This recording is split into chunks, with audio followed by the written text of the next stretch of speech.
Assalamualaikum warahmatullahi wabarakatuh. Perkenalkan, nama saya Ismail dari kelas A angkatan 21 dari Fakultas Tarbiyah Tadris Bahasa Inggris di IAIN Madura Pamekasan.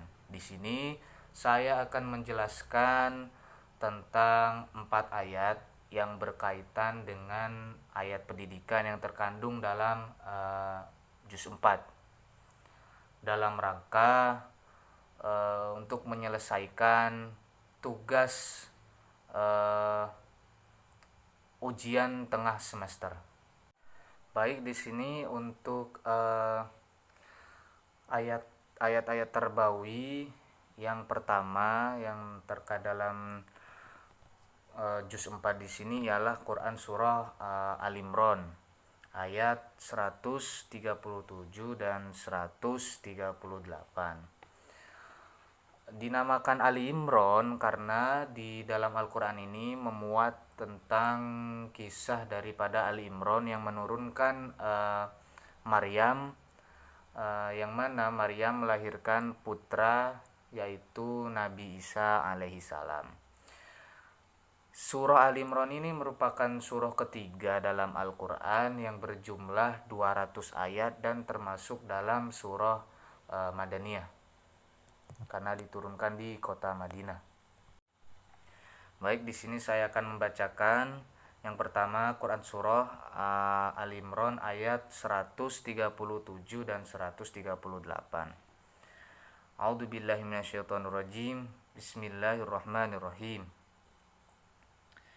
Qad khalat min qablikum sunanu fasiru fil ardi fanzuru kaifa kana aqibatul mukadzibin. Hada bayanul linnasi wa hudaw wa mau'izatul lil muttaqin. Yang artinya, sesungguhnya telah berlalu sebelum kamu sunnah-sunnah. Karena itu berjalanlah kamu di bumi dan perhatikanlah bagaimana kesudahan orang-orang yang mendustakan pesan-pesan Allah. Ini adalah penerangan bagi seluruh manusia dan petunjuk serta peringatan bagi orang-orang yang bertakwa. Baik, selanjutnya ialah tafsir dan kontekstual ayat Quran surah Al Imran ayat 137. Jadi dalam ayat ini dibahas tentang sunnah dalam lafadz sunnanun atau sunnah yang mana merupakan ketentuan kebiasaan-kebiasaan atau cara-cara Allah Subhanahu wa taala dalam menyelenggarakan alam, atau yang bisa kita sebut dengan sunatullah atau hukum alam. Misalnya kayak matahari terbit dari timur ke barat, pergantian siang dan malam, dan lain sebagainya. Intinya hukum alam, yang mana hukum alam ini berlaku secara umum di alam semesta ini, yang mana menyebabkan adanya keteraturan di dalam alam semesta kita karena hukum alam ini, sehingga alam semesta kita menjadi teratur dan tertata dengan sebaik-baiknya. Di dalam sunatullah ini bersifat, ada 3 sifat dalam sunatullah ini. Ia bersifat mutlak, tetap, dan terus menerus. Mutlak dalam artian sunatullah ini berlaku untuk semua makhluk tanpa terkecuali, dan bermakna tetap dalam artian sunatullah ini tidak akan mengalami perubahan kecuali atas izin Allah. Seperti mukjizat dan karomah itu kan menyalahi hukum alam. Kemudian terus menerus dalam artian hukum alam ini tidak akan berhenti selama ada variabel atau sebab musababnya dari hukum alam ini, tidak akan mengalami berhenti, akan terus menerus ada hukum alam ini selama ada faktor sebab musababnya ini. Kemudian di ayat ini juga terdapat perintah fasiru fil ardi fanzuru kaifa kana akibatul mukadzibin, yaitu Allah memerintahkan kita untuk berjalanlah kamu di bumi dan perhatikanlah bagaimana kesudahan orang-orang yang mendustakan. Di sini fasiru ini bisa bermakna berjalan dalam artian uh, berjalan untuk mempelajari peninggalan-peninggalan sejarah umat-umat terdahulu, seperti ya misalnya pergi ke museum-museum dan semacamnya untuk mempelajari peninggalan-peninggalan umat-umat terdahulu.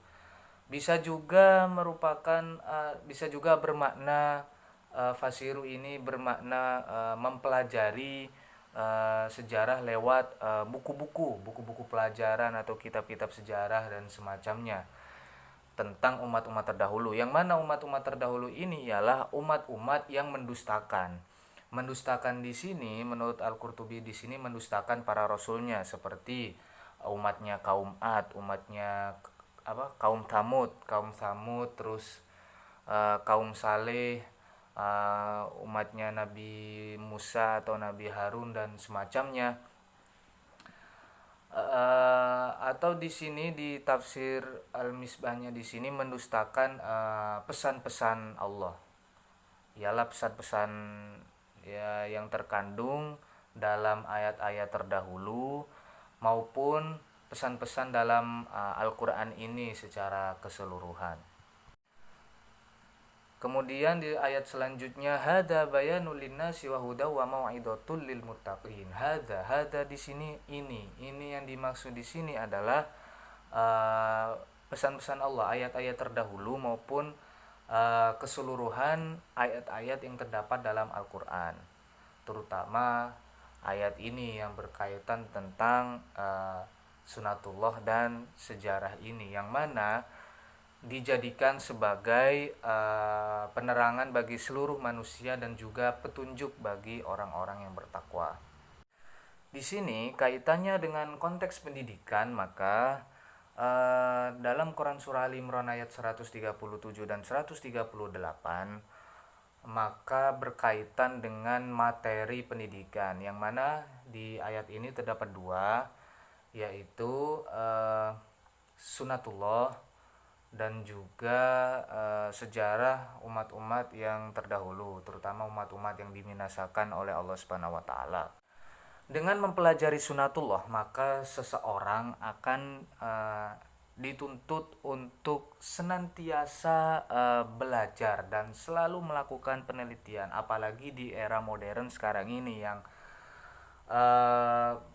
semakin berkembangnya ilmu pengetahuan dan teknologi, yang mana kebutuhan akan pendidikan menjadi sangat penting. Dan dengan sunatullah yang mana sifatnya ini terus menerus, tidak akan berhenti selama ada variabel atau sebab musababnya, maka menuntut manusia untuk senantiasa belajar secara terus menerus, sehingga akan melahirkan konsep yang namanya long life education atau pendidikan sepanjang hayat, yang menuntut manusia untuk senantiasa belajar hingga akhir hayatnya. Sehingga dengan mempelajari dan meneliti terutama terkait dengan sunatullah ini, maka tentunya akan membuat kita mampu untuk menyadari tentang tanda-tanda kebesaran dan kekuasaan Allah Subhanahu wa taala, yang mana bisa menjadi upaya untuk peningkatan keimanan seseorang, yang akan juga menghantarkan pada manusia yang bertakwa. Kemudian terkait dengan materi pendidikan yang kedua ialah sejarah, terutama di sini adalah sejarah umat-umat terdahulu yang Allah telah binasakan, yang mendustakan kan di sini.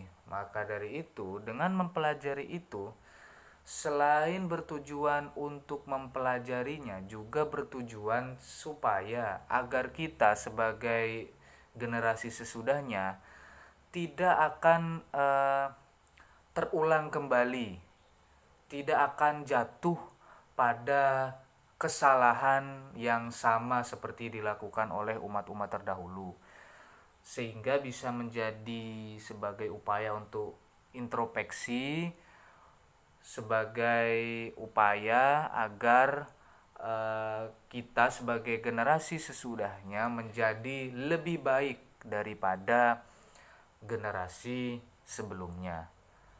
Makanya menurut saya pribadi, istilah masa lalu biarlah berlalu itu menurut saya tidak sepenuhnya benar. Hal ini dikarenakan karena masa lalu penting sekali untuk dipelajari supaya kita bisa mengoreksi kesalahan-kesalahan yang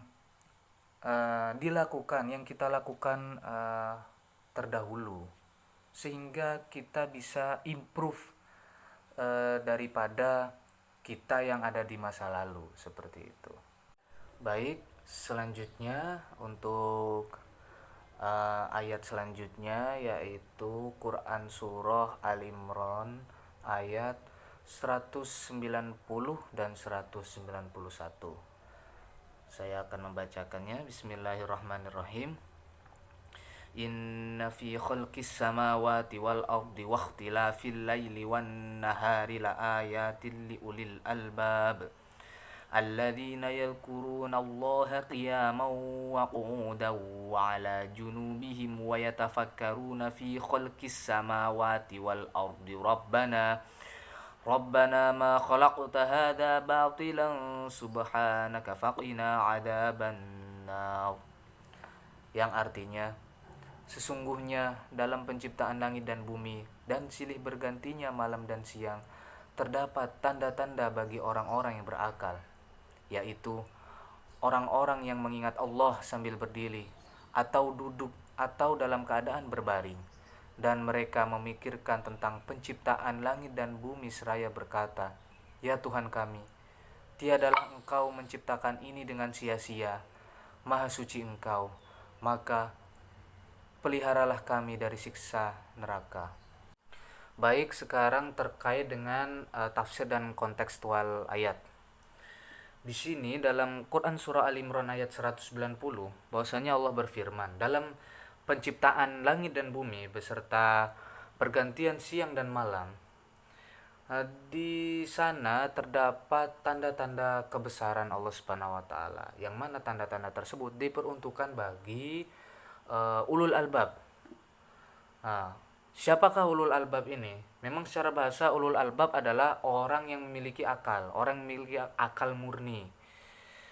Tapi di sini di ayat Quran Surah Al-Imran selanjutnya ayat 191 dijelaskan bahwasanya orang-orang ulul albab ini adalah terutama diperjelas dalam tafsir Al-Misbahnya di sini adalah orang-orang baik lelaki maupun perempuan yang terus-menerus mengingat Allah dengan ucapan dan atau hati dalam seluruh situasi dan kondisi saat bekerja ataupun istirahat, sambil berdiri atau duduk atau dalam keadaan berbaring atau bagaimanapun, dan mereka memikirkan tentang penciptaan, yakni kejadian dan sistem kerja langit dan bumi, dan setelah itu berkata sebagai kesimpulan, Tuhan kami, tiadalah Engkau menciptakan alam raya dan segala isinya ini dengan sia-sia tanpa tujuan yang hak.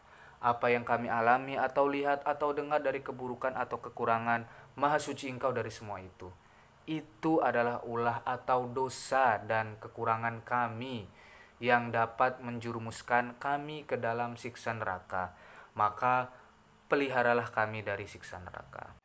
Di ayat ini pula dijelaskan tentang dua konsep, yaitu zikir dan berfikir, yang mana objek daripada zikir di sini adalah Allah Subhanahu wa taala, yang mana pengenalan kepada Allah harus didasari dengan kalbu. Sedangkan yang kedua ialah berfikir, yang mana objek pikir di sini ialah makhluk-makhluk Allah yang berupa fenomena alam, yang mana pengenalan alam raya ini menggunakan akal, ya. Jadi memang akal memiliki kebebasan seluas-luasnya untuk memikirkan fenomena alam, mampu untuk memikirkan fenomena alam, tetapi ia memiliki keterbatasan dan memikirkan zat Allah, karena ia harus lebih banyak didasarkan kepada kalbu. Maka dari itu sabda Rasulullah yang diriwayatkan oleh Abu Nuaim melalui Ibnu Abbas. Beliau bahwasanya bersabda, berfikirlah tentang makhluk Allah dan jangan berfikir tentang Allah. Jadi bisa dapat dipastikan bahwasanya ulul albab ini adalah orang-orang yang mengkombinasikan antara zikir dan fikirnya. Begitu juga sebaliknya. Ketika ia berpikir, merenung dan mengkaji tentang alam sekitar, maka muncullah zikirnya. Ketika ia berzikir, maka muncullah pikirnya. Sehingga dalam setiap kajiannya pasti merujuk pada suatu kesimpulan yang mana jiwanya ini pastinya berucap, wah tentunya hal ini pasti Allah tidak akan ciptakan dengan sia-sia. Pasti semua yang ada di sini, semua yang diciptakan oleh Allah di sini pasti memiliki manfaat bagi manusia. Tidak mungkin Allah menciptakan segala sesuatu yang ada di muka bumi ini dengan sia-sia. Nah, jika dikaitkan dengan konteks pendidikan Islam, ini berkaitan dengan tujuan pendidikan Islam, yaitu bahwasanya tujuan pendidikan dalam Quran surah Ali Imran ayat 190 hingga 191 ialah untuk membentuk sosok manusia yang memiliki karakter ulul albab ini. Jadi ulul albab ini, orang yang memiliki karakter ulul albab dalam konteks pendidikan, maka nantinya orang-orang tersebut akan senantiasa untuk selalu melakukan penelitian ilmiah atau selalu mengkaji terkait dengan segala sesuatu, seluruh ciptaan Allah yang ada di alam semesta ini, yang mana hasil penelitiannya atau hasil kajiannya itu selain bermanfaat untuk kemaslahatan umat manusia, ia juga bermanfaat sebagai upaya untuk pengingat akan tanda-tanda kebesaran Allah, sebagai upaya untuk peningkatan keimanan seseorang, sehingga akan menjadikan pribadi manusia yang bertakwa, yang mana itu tentunya merupakan tujuan utama daripada pendidikan Islam. Orang yang bertakwa tentunya pastinya memiliki akhlak yang mulia, baik itu kepada guru maupun kepada sesama peserta didik. Baik, sadaqallahul adzim. Sekian karena sudah ada 4 ayat yang sudah dijelaskan di sini, yaitu pertama Quran surah ayat Al Imran ayat 137 sampai 138 yang berkaitan dengan materi pendidikan, yaitu sunatullah dan sejarah umat-umat terdahulu. Kemudian yang kedua ialah Quran surah Al Imran ayat 190 hingga 191 yang berkaitan dengan tujuan pendidikan, yaitu untuk membentuk sosok manusia yang memiliki karakter ulul albab. Mohon maaf apabila ada kesalahan kata atau kesalahan penafsiran dari ayat-ayat ini. Kami mohon maaf yang sebesar-besarnya, dan kami juga sangat mengharap saran dan kritikan dari ibu dosen. Sekian dari saya. Wallahul muwaffiq ila aqwamit thoriq. Assalamualaikum warahmatullahi wabarakatuh.